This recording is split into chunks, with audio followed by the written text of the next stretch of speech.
నమస్తే, welcome to 7 hills TV bulletin. లో ముందుగా హెడ్లైన్స్ చూద్దాం.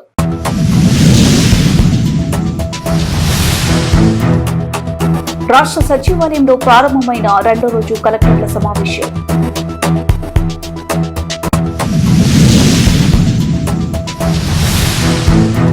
బస్టాప్ లో ఆపకుండా వెళ్లిన ఆర్టీసీ బస్సు వెంబడించి అడ్డగించిన పెనమలూరు ఎమ్మెల్యే బోడే ప్రసాద్.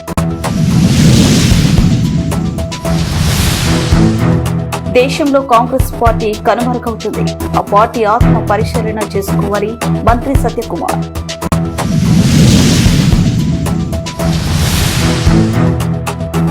జాతర చాటింపుతో కొన్ని అమ్మ ఆలయంలో పోటెత్తిన భక్తులు.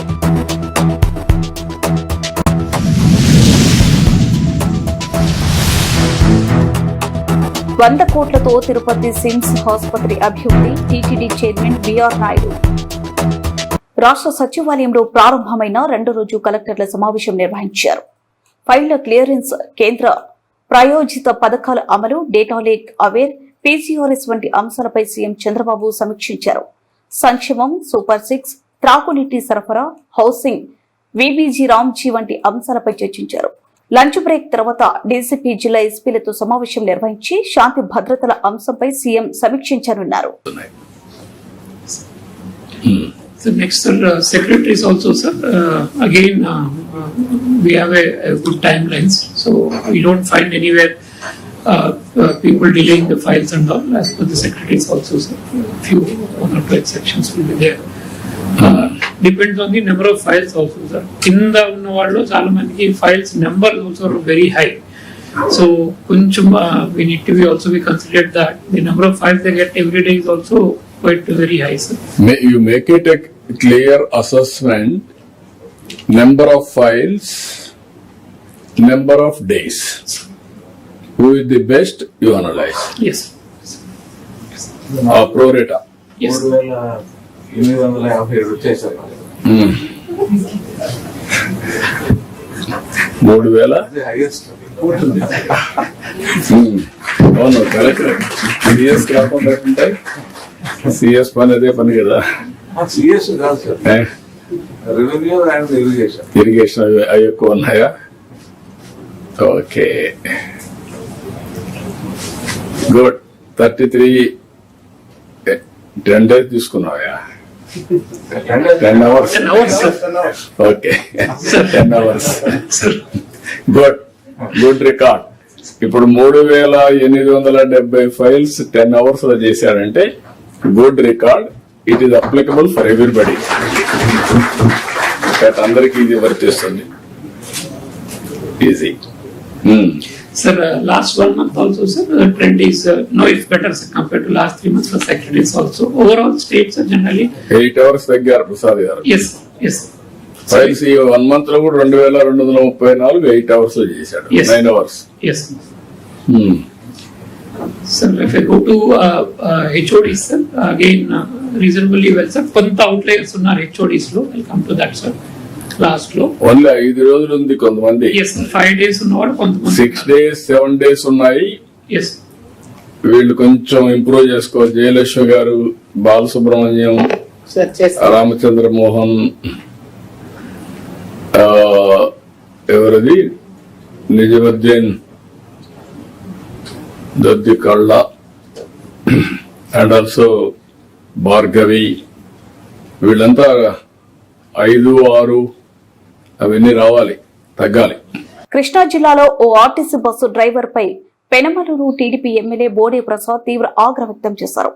ప్రయాణికుల పట్ల నిర్లక్ష్యంగా వ్యవహరిస్తూ ప్రభుత్వానికి చెడ్డ పేరు తీసుకొస్తే సహించేది లేదని ఆయన గట్టిగా హెచ్చరించారు.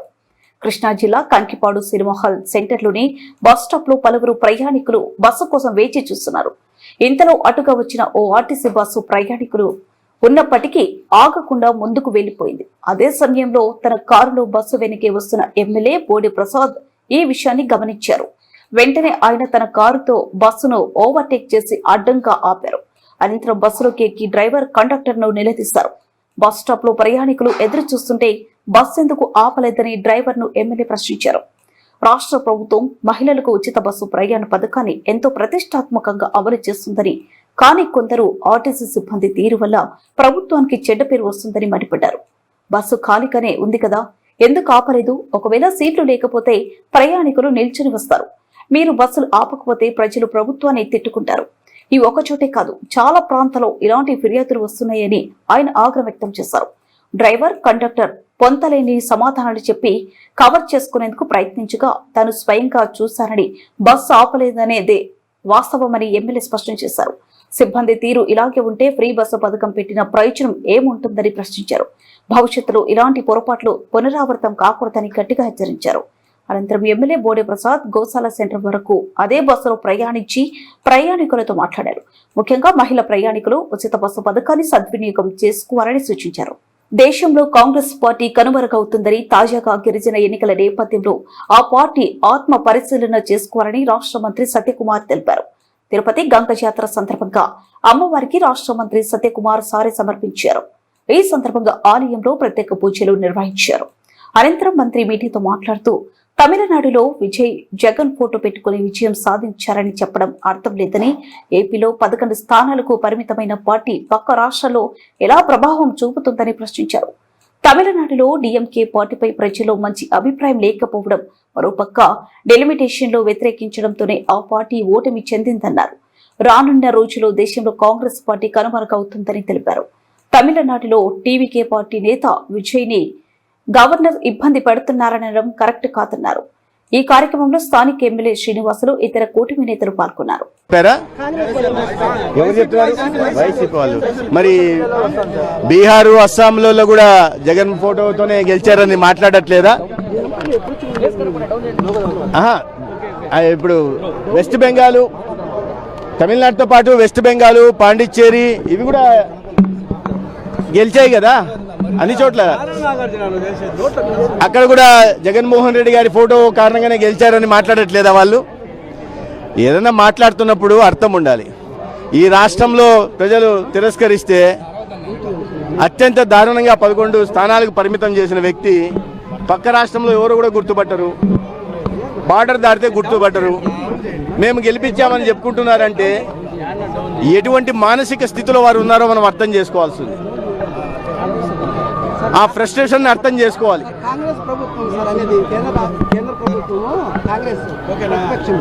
మీరు జగన్మోహన్ రెడ్డి ఫోటో పెట్టడం వల్ల టీవీకి గెలిచింది అని చెప్పుకుంటున్నారంటే దానికి నేను చెప్తున్నాను, సరే నవ్వులాట వాళ్ళకి మామూలు అయిపోయింది. కాంగ్రెస్ గురించి మాట్లాడితే కాంగ్రెస్ పార్టీకి ఇటువంటి వాటి మీద మాట్లాడే నైతిక హక్కే లేదు. ఈ దేశంలో దాదాపు 115 సార్లు ప్రెసిడెంట్ రూల్ తీసుకొచ్చి ప్రజాస్వామికమైన ప్రభుత్వాలని కూలదోసి వాళ్ళ ప్రభుత్వాన్ని ఏర్పాటు చేసుకున్న పార్టీ అది. మన రాష్ట్రంలో కూడా అనేక సార్లు ప్రభుత్వాన్ని కూలదోయడం ఉమ్మడి ఆంధ్రప్రదేశ్లో కూడా జరిగింది. అత్యంత మెజారిటీతో ప్రజల ఆదరణతో పార్టీ పెట్టి గెలిచిన అన్న ఎన్టీఆర్ గారి ప్రభుత్వాన్ని కూడా కేవలం తన ఈగోకు నచ్చినట్టుగా నడవలేదని, ప్రతిపక్ష పార్టీకి సంబంధించిన నాయకుడని అత్యంత దారుణంగా ఆనాడు ఎన్టీ రామారావు గారి ప్రభుత్వాన్ని కూల్చివేసిన వైనం కూడా మనం చూసాం. ఇవాళ రాజ్యాంగానికి విలువనిస్తూ ప్రజాస్వామ్యబద్ధంగా ఎన్నికలు నిర్వహిస్తూ ప్రజల ఆదరణతో ప్రభుత్వాన్ని ఏర్పాటు చేస్తుంటే కాంగ్రెస్ పార్టీకి కంటగింపుగా ఉంది. ఒక ఓటమి కాదు, 2 ఓటమి కాదు, వరుస ఓటమిలతో రాబోయే రోజుల్లో కాంగ్రెస్ పార్టీ అనేది కనుమరుగయ్యే పరిస్థితి దేశంలో కనిపిస్తూ ఉంది. దేశం మొత్తాన్ని పాలించిన పార్టీ, అన్ని రాష్ట్రాల్ని సంవత్సరాల పాటు పాలించిన పార్టీ ఇవాళ ఒక పారాసైట్ లాగా ఇతర పార్టీల మీద ఆధారపడుతూ 2 సీట్లకు 3 సీట్లకు పోటీ చేయాల్సిన దౌర్భాగ్యకర పరిస్థితి ఎందుకు వచ్చిందో ఆ పార్టీ నాయకత్వం ఒకసారి ఆత్మ విమర్శ చేసుకోవాల్సిన అవసరం ఉంది. ఆ పార్టీ నాయకుడు పదే పదే నాయకుడిగా ప్రమోట్ చేస్తాలని చూస్తున్నప్పటికీ కూడా ఆయన నాయకుడిగా ఎదగలేని క్రమాన్ని ఎందుకని చెప్పి ఒకసారి ఆత్మవిమర్శ చేసుకుంటే రాబోయే రోజుల్లో కాంగ్రెస్ పార్టీ అక్కడో ఇక్కడో మిగిలి ఉంటుంది, 1-2 సీట్లు వచ్చే అవకాశం ఉంటుంది. ఇవాళ అద్భుత పాలన చేస్తూ ప్రజల మన్నలను కొంటూ మళ్ళీ మళ్ళీ అధికారంలోకి వస్తున్న నరేంద్ర మోడీ గారిని విమర్శించడం మాత్రమే పనిగా పెట్టుకోవడం కాకుండా ఒక బాధ్యతాయుతమ పార్టీగా వ్యవహరిస్తే వారికి రాబోయే రోజుల్లో మంచి జరుగుతుంది.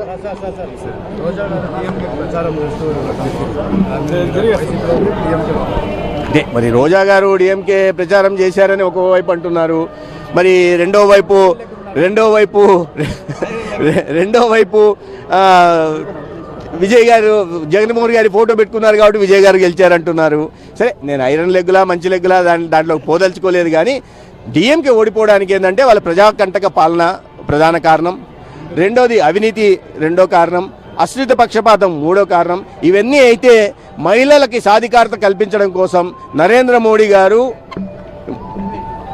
ఈ మహిళా రిజర్వేషన్ను తీసుకొస్తుంటే దాన్ని అడ్డుకోవడం నాలుగో కారణం అయితే, ఐదోది జనాభా ప్రాతిపదికన డీలిమిటేషన్ చేస్తే దక్షిణాది రాష్ట్రాలకు నష్టం జరుగుతుంది. ప్రధానంగా తమిళనాడుకి కూడా 39 నుంచి సీట్లు 25కు పడిపోయే అవకాశం ఉంది. అట్లా కాకుండా ఫ్లాట్ 50% ఫార్ములా తీసుకురావడం వల్ల 39 సీట్లు కాస్త 59 సీట్లు తెలంగాణకు అయ్యే అవకాశం ఉండేది. మన రాష్ట్రంలో కూడా 25 సీట్లు కాస్త 38 సీట్లు అయ్యే అవకాశం ఉంది. ఇటువంటి అద్భుత అవకాశాన్ని టోటల్గా దక్షిణాదిలో ఉంటున్న 129 స్థానాలు 195 అయ్యేవి. వాటిని అడ్డుకున్న కారణంగా ప్రజల్లో తీవ్రమైన ఆక్రోశం వచ్చింది. దక్షిణాది రాష్ట్రాల ఛాంపియన్లుగా చెప్పుకుంటున్న ఈ కాంగ్రెస్ పార్టీ కానీ లేదా డిఎంకే పార్టీ కానీ లేదా కమ్యూనిస్టు పార్టీలు కానీ ఈ దక్షిణాది రాష్ట్రాల మహిళలకి ఎక్కువ సీట్లు రావడం వల్ల ఎక్కువ శాతం పోటీ చేయడానికి అవకాశం ఉన్న యువతకి, అదేవిధంగా ప్రపోర్షనేట్గా ఎస్సీ ఎస్టీలకు కూడా పెరిగి మరింత మంది చట్టసభల్లోకి పార్లమెంటులోకి అసెంబ్లీలోకి పోయే అవకాశం ఉంటే దానికి అడ్డుకున్న కారణంగా ప్రజల నుంచి వచ్చిన ఆగ్రహం అది వారికి శాపంగా మారింది. అందుకనే వాళ్ళు ప్రభుత్వాన్ని కోల్పోయారు. జాతర చాటింపుతో చిత్తూరు నగరంలోనే పొనియమ్మ ఆలయం భక్తులతో పోటెత్తింది. అమ్మవారికి పొంగులు పెట్టి అమ్మవారి దర్శనానికి ఆలయం కిటకిటలాడింది. చిత్తూరు గంగమ్మ జాతర వేడుకలు ప్రారంభమయ్యాయి. జాతర చాటింపుతో అమ్మవారి ఆలయం వద్ద భక్తులు సందడి నెలకొంది. ఈ నెల 12వ తేదీ నుంచి ప్రారంభం కానున్న చిత్తూరు నడివీధి గంగమ్మ సంతపేట గంగమ్మ జాతర చాటింపును ఇటీవల నిర్వహించారు. చాటింపు అనంతరం తొలి శుక్రవారం రోజున నగరంలోనే పొన్నెమ్మ గుడి, సంతపేట, కొండారెడ్డిపల్లి అమ్మవారి ఆలయాల వద్ద భక్తులు పెద్ద ఎత్తున పొంగుళ్లు పెట్టి అమ్మవారికి నైవేద్యం సమర్పించి ఆలయాల్లో ప్రత్యేక పూజలు నిర్వహించారు. ఈ నెల 12వ తేదీ నుంచి ప్రారంభమయ్యే గంగ జాతరకు నిర్వాహకులు పెద్ద ఎత్తున ఏర్పాట్లు నిర్వహించారు.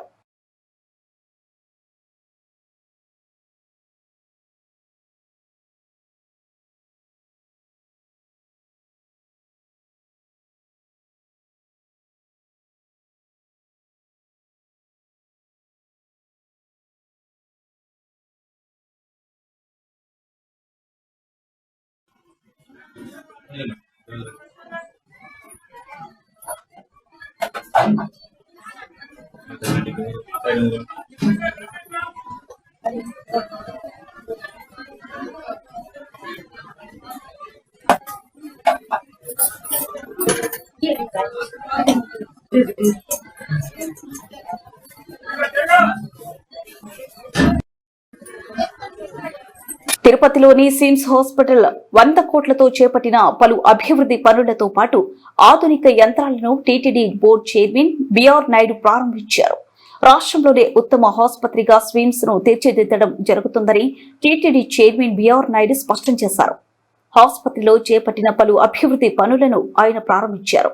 రాష్ట్ర ముఖ్యమంత్రి నారా చంద్రబాబు నాయుడు ఆదేశాల మేరకు రాయలసీమ ప్రజలకు మెరుగైన వైద్య సేవలు అందించేందుకు వీలుగా ప్రభుత్వ ఆరోగ్య ఆంధ్రప్రదేశ్ లక్ష్యంలో భాగంగా రాష్ట్రంలోనే ఉత్తమ ఆసుపత్రిగా శ్రీ వెంకటేశ్వర వైద్య విజ్ఞాన సంస్థను అభివృద్ధి చేస్తున్నామన్నారు. స్విమ్స్ ఆసుపత్రిలో తక్కువ ఖర్చుతో మెరుగైన వైద్యం అందుతుందని తెలిపారు. ఈ కార్యక్రమంలో ఎమ్మెల్యే శ్రీనివాసులు, తోడ చైర్మన్ దివాకర్ రెడ్డి, పలువురు టీటీడీ బోర్డు మెంబర్లు పాల్గొన్నారు. నాగలాపురంలోనే వేద నారాయణ స్వామి రథోత్సవ వేడుకలను అత్యంత వైభవంగా నిర్వహించారు. ఏటా సాంప్రదాయబద్ధంగా నిర్వహించే వేద నారాయణ స్వామి రథోత్సవ వేడుకలు అత్యంత వైభవంగా నిర్వహించారు. ఆలయంలో గోవింద గోవింద అంటూ భక్తులు భక్తి పారవశ్యంలో స్వామివారి రథాన్ని లాగుతూ ఆధ్యాత్మిక వాతావరణాన్ని సృష్టించారు. వేలాది మంది భక్తులు అడుగడుగున కర్పూర హారతులు సమర్పిస్తూ స్వామివారిని దర్శించుకుని తమ భక్తి శ్రద్ధలను చాటుకున్నారు. స్వామివారి కటాక్షంతో అందరికీ ఆయురారోగ్యాలు సుఖ సంతోషాలు కలగాలని భక్తులు ప్రార్థించారు. కలియుగ దైవం శ్రీ వెంకటేశ్వర స్వామివారిని TUDA chairman dollars Diwakar Reddy parliamentary standing committee సభ్యులతో కలిసి శ్రీవారిని దర్శించుకున్నారు. Parliamentary standing committee on housing and urban affairs సభ్యులు తిరుమల శ్రీ వెంకటేశ్వర స్వామివారిని దర్శించుకున్నారు. తిరుపతి నగర అభివృద్ధి సంస్థ చైర్మన్, తిరుమల తిరుపతి దేవస్థానం ex officio member, Telugu Desam party Tirupati parliament ప్రధాన కార్యదర్శి డాలర్స్ దివాకర్ రెడ్డి కమిటీ సభ్యులకు సాదర స్వాగతం పలికి వారితో కలిసి స్వామివారి సేవలో పాల్గొన్నారు. ఆలయ అధికారులు వారికి ప్రత్యేక దర్శన ఏర్పాట్లు చేసి తీర్థ ప్రసాదాలను అందజేశారు. శ్రీవారి దర్శనం అనంతరం తిరుపతి మరియు పరిసర ప్రాంతాలలో జరుగుతున్న స్మార్ట్ సిటీ ప్రాజెక్టులు, హౌసింగ్ స్కీమ్లు మరియు పట్టణ మౌలిక సదుపాయాలు అభివృద్ధిపై కమిటీ సభ్యులకు తోడా చైర్మన్ వివరించారు.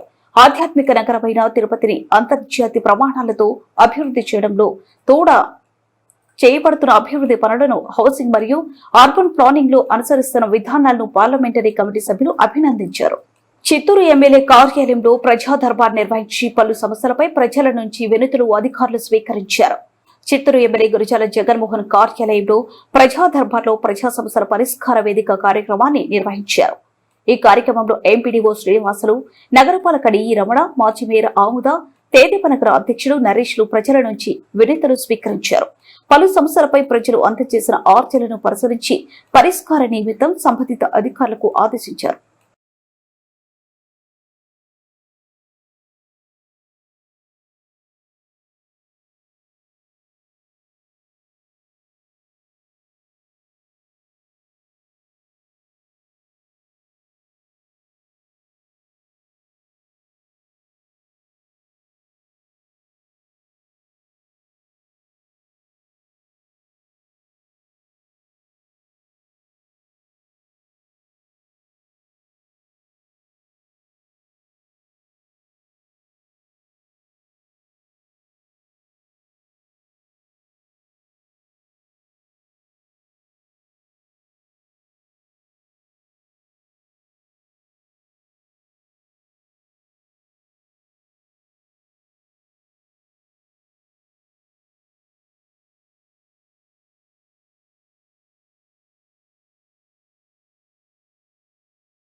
బులెటిన్ ముగించే ముందు హెడ్లైన్స్ మరోసారి.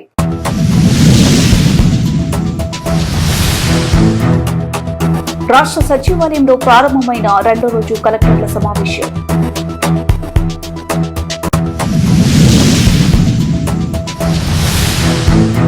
బస్టాప్ లో ఆపకుండా వెళ్లిన ఆర్టీసీ బస్సు వెంబడించి అడ్డగించిన పెనమలూరు ఎమ్మెల్యే బోడే ప్రసాద్. దేశంలో కాంగ్రెస్ పార్టీ కనుమరుగవుతుంది, ఆ పార్టీ ఆత్మ పరిశీలన చేసుకోవాలి మంత్రి సత్యకుమార్.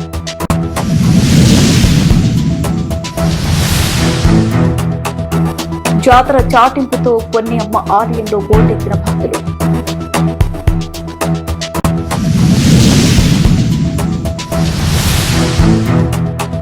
₹100 కోట్లతో తిరుపతి సిమ్స్ ఆసుపత్రి అభివృద్ధి, TTD chairman BR Naidu. Bulletin updates మరో బులెటిన్లో మళ్ళీ కలుద్దాం. Keep watching. వాస్తవానికి మీ దగ్గరగా ఇది 7 హిల్స్ టీవీ.